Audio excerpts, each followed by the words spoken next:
దేవాలయంలో కాళిక్షేప మండపంలో ఒక గంట సేపు 5 to 6 సాయంత్రం ప్రతి ఆదివారం సాయంత్రం 5 గంటల నుంచి 6 గంటల దాకా లలితా సహస్రనామపారాయణ, విష్ణు సహస్రనామపారాయణ ఇటువంటి తత్కాలక్షేపం.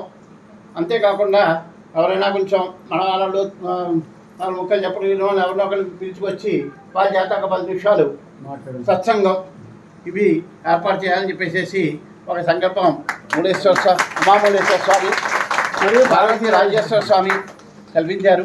దానికి మన ఐలూరు సుబ్రహ్మణ్యం గారు ముందుండి దాన్ని తీసుకెళ్ళడానికి ఐలూరి విశ్వనాథ శర్మ గారు, అంతేకాకుండా మన గ్రామస్తులందరూ కూడా చాలా దానికి దివ్య ఆశీస్సులు అందించారు.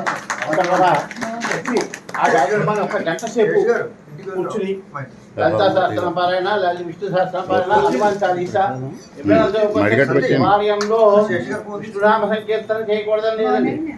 శివాయ విష్ణుపాయ, విష్ణుపాయ శివాయ ఇద్దరు ఒకటే.